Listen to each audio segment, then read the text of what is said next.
माननीय देवेंद्र फडणवीस यांच्या हस्ते झालेलं आहे रिक्षा वाटपाचं काय सांगाल ते?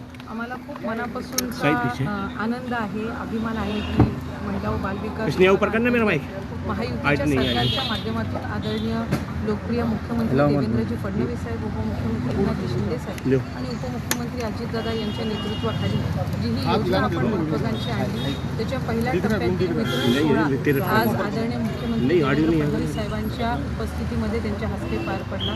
माझ्या सहकारी राज्यमंत्री मेघनाताई असतील, तर सर्व सन्माननीय आमदार असतील, आशिषजी असतील, त्याचबरोबर विभागाचे सचिव, आयुक्त, इतर सर्व अधिकारी असतील आणि नागपूरचे सुद्धा सन्मान्य जिल्हाधिकारी आयुक्त यांनी सुद्धा सगळ्यांनीच ही योजना अत्यंत प्रभावीपणे राबवण्यामध्ये आम्हाला मदत केली आणि आज साधारणपणे 1100 पात्र लाभार्थ्यांचे अर्ज हे आपल्याला नागपूर शहरातून प्राप्त झालेले आहेत। आमचं उद्दिष्ट 2000 रिक्षांचं आहे आणि आज आदरणीय देवेंद्रजी फडणवीस साहेब यांच्या हस्ते आपण जो हा पहिला वितरण सोहळा जो पार पडलेला आहे, मला खात्री आहे की यातून अधिकाधिक महिला या पुढे येतील, अर्जसुद्धा करतील आणि या ज्या पिंक ई रिक्षा आहेत या आपण जिथे मेट्रोची सुविधा आहे किंवा जिथे विमेन हॉस्टेल्स आहेत किंवा इंडस्ट्रीज जास्ती प्रमाणामध्ये आहेत किंवा ज्या पब्लिक प्लेसेस आहेत तिथे आपण अधिकाधिक त्या उपलब्ध करून देणार आहोत। पर्यटनाच्या ठिकाणी सुद्धा उपलब्ध करून देणार आहोत। आम्ही मुख्यमंत्री महोदयांना विनंती केली की एअरपोर्ट जिथे आहेत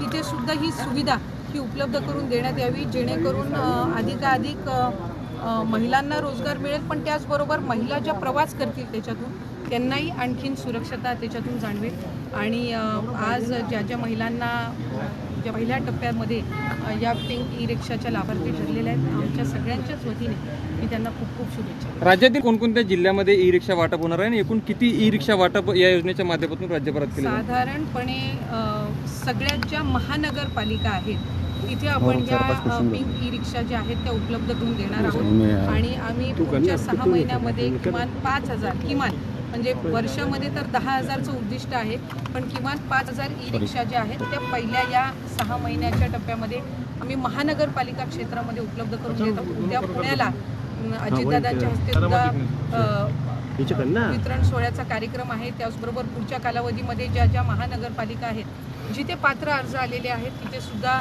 आदरणीय तिथले पालकमंत्री असतील, विभाग म्हणून मी असेन किंवा राज्यमंत्री मेघनाताई असतील, ते कार्यक्रम होणार आहेत। आम्ही कोल्हापूरमध्ये सुद्धा आदरणीय उपमुख्यमंत्री एकनाथ शिंदे साहेब असतील आणि तिथले पालकमंत्री असतील प्रकाश यांच्या समवेत सुद्धा कार्यक्रम करण्याचं नियोजन हे आम्ही करत आहोत। त्यामुळे साधारणपणे या 2 ते 3 महिन्याच्या कालावधीमध्ये आपल्याला किमान 4 ते 5,000 पिंक रिक्षा ज्या आहेत त्या राज्याच्या मोठमोठे जे शहरं आहेत महानगरपालिका तिथे आपल्याला पाहायला मिळतील।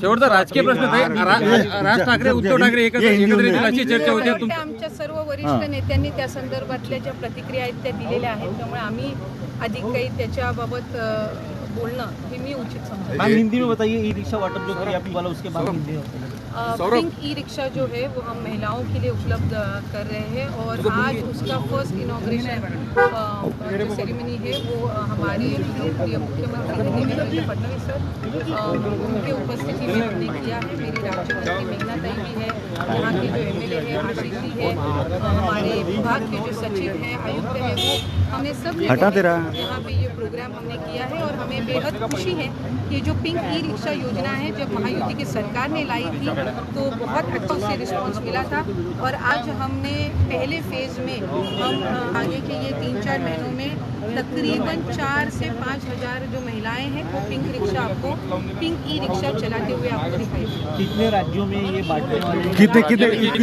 कितने जिलों में? महानगर पालिका जो हमारे म्यूनसिपल कॉर्पोरेशन के जो बड़े शहर हैं वहाँ पे हम पहले फेज़ में ये डिस्ट्रीब्यूट करेंगे और आगे जैसे रिस्पांस मिलता जाएगा वैसे और हमारे जो रूरल एरियाज़ हैं वहाँ पे भी ये दिए जाएंगे। हमें राज्य में तकरीबन 5,000 से ज़्यादा अर्ज प्राप्त हुए हैं। नागपुर में शहर में 1100 से ज़्यादा अर्ज जो है वो प्राप्त हुए हैं।